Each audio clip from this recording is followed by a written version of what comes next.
Halo, Assalamualaikum warahmatullahi wabarakatuh. Kembali lagi di channelku Bidan Online.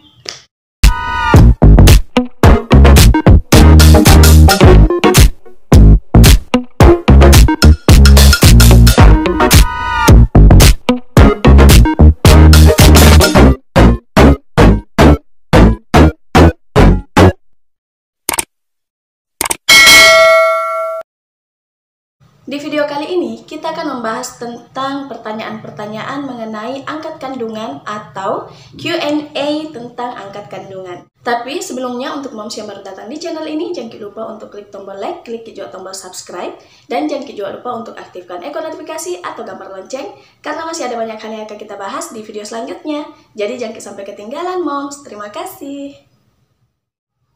Hai moms. Nah, jadi di sini kita akan membahas tentang seputar pertanyaan-pertanyaan yang pernah masuk di kolom komentar maupun di DM Instagram mengenai angkat kandungan. Tapi sebelumnya saya ingin menjelaskan dulu bahwa angkat kandungan dan tutup kandungan itu adalah sesuatu yang berbeda. Kalau angkat kandungan berarti bagian kandungannya atau rahimnya itu diangkat. Sementara untuk tutup kandungan berarti hanya dijahit atau ditutup saja supaya tidak terjadi kehamilan. Bisa dibilang tutup kandungan itu adalah metode kontrasepsi atau KB jangka panjang atau biasa juga dikenal dengan metode kontrasepsi mantap dengan cara operasi wanita atau MOW.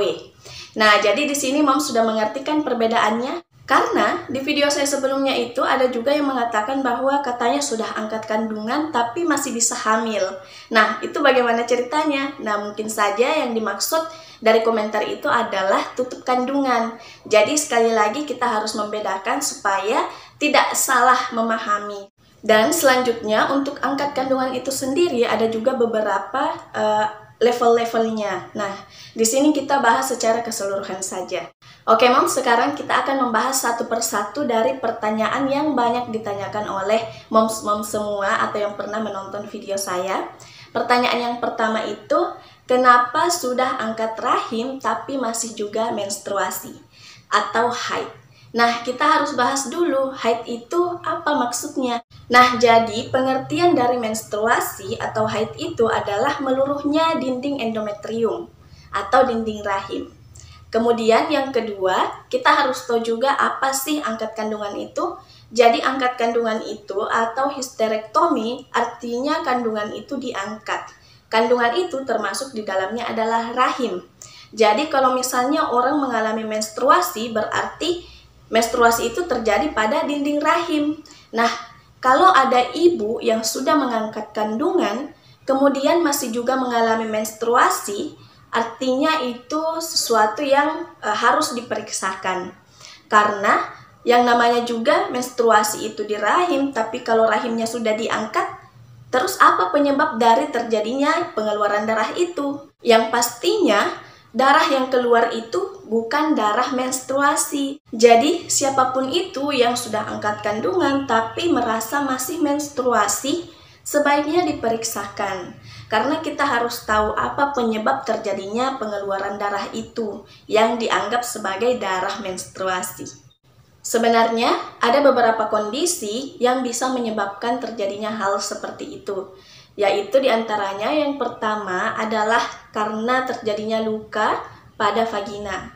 Kemudian juga yang kedua karena terjadinya infeksi atau peradangan yang terjadi pada serviks atau pada vagina.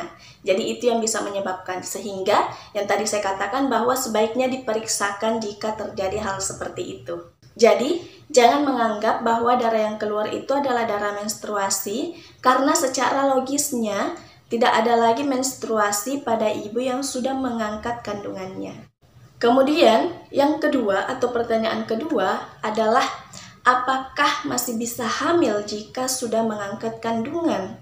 Karena ada yang komentar seperti itu di video saya sebelumnya yang mengatakan bahwa sudah angkat kandungan, rahimnya sudah tidak ada, tapi dia masih hamil, dia masih bisa melahirkan, masih bisa punya anak.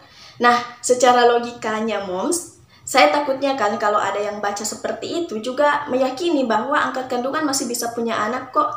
Nah, saya mau meluruskan bahwa yang namanya angkat kandungan berarti kandungan itu yang diangkat. Terus kehamilan itu terjadi di mana janin atau calon bayi itu melekatnya di dalam rahim. Di sini misalnya, anggaplah ini rahim. Nah, janin itu melekat di rahim, di dinding rahim. Terus kalau rahimnya diangkat, di mana bayi itu, di mana janin itu akan melekat. Sementara secara normal, secara fisiologisnya memang pelekatan janin itu di sini. Kalau ininya tidak ada berarti apakah bisa terjadi kehamilan? Nah, secara logikanya kan tidak ya, Moms. Selanjutnya, pertanyaan ketiga, yaitu apakah orang yang sudah mengangkat kandungan, sudah menjalani operasi angkat kandungan, tidak bisa lagi berhubungan seksual? Nah, ini juga beberapa yang menanyakan hal seperti ini. Nah, sebenarnya angkat kandungan itu tidak menghalangi seseorang untuk berhubungan seksual. Karena setelah angkat kandungan masih bisa berhubungan seksual seperti sebelumnya. Hanya saja mungkin tidak bisa hamil lagi. Dan juga orang yang sudah menjalani operasi histerektomi atau operasi angkat kandungan itu tidak bisa langsung berhubungan seksual. Butuh beberapa minggu, sekitar 6 minggu atau lebih untuk proses pemulihan baru bisa berhubungan seksual. Setelah pulih, setelah sehat kembali itu sudah bisa lagi berhubungan seperti biasanya. Jadi, angkat kandungan itu tidak menghalangi ya. Selanjutnya, pertanyaan keempat kita baca. Saya sudah angkat kandungan, tapi sel telur masih ada. Apakah saya masih bisa hamil atau tidak? Nah, kalau misalnya dari pertanyaan ini ada yang mengatakan, itu kok angkat kandungan tapi masih ada sel telurnya? Ya, nanti saya akan buatkan video khusus tentang level-level atau tingkatan-tingkatan angkat kandungan itu seperti apa. Karena ada yang secara total, ada yang sel telurnya masih ada, seperti itu. Kita bahas dulu dari pertanyaannya ini. Nah, proses kehamilan itu terjadi jika sel telur seorang wanita itu dibuahi oleh sperma. Sel telur dan sperma dibuahi, maka akan terjadi kehamilan. Nah, kehamilan yang terjadi itu seperti tadi yang saya jelaskan bahwa akan berjalan menuju ke rahim untuk perlekatan calon bayi atau perlekatan janin. Tapi kan rahimnya sudah diangkat. Jadi, secara kesimpulannya, meskipun ada sel telur, tetap tidak bisa terjadi kehamilan jika rahimnya sudah diangkat. Oke, selanjutnya pertanyaan kelima. Saya sudah menjalani operasi angkat kandungan. Apakah saya akan mengalami menopause dini? Nah, jawabannya adalah memang salah satu penyebab terjadinya menopause dini adalah karena angkat kandungan atau operasi histerektomi. Jadi angkat kandungan dan histerektomi itu sama ya, hanya saja histerektomi itu adalah bahasa medisnya. Jadi orang yang sudah angkat kandungan itu merupakan salah satu penyebab terjadinya menopause dini. Tapi ada beberapa cara yang bisa dilakukan untuk mencegah terjadinya menopause dini pada seorang wanita, yaitu salah satunya dengan cara terapi hormon. Jadi setelah angkat kandungan, proses pengobatannya itu bisa berlanjut dengan terapi hormon. Dan untuk terapi hormon itu harus dikonsultasikan dulu ke dokternya untuk mendapatkan terapi atau seperti apa sih langkah-langkahnya yang baik atau yang cocok untuk ibu agar tidak mengalami menopause dini. Oke Moms, mungkin sekian dulu pertanyaan-pertanyaan yang bisa saya jawab dalam video ini. Semoga bermanfaat.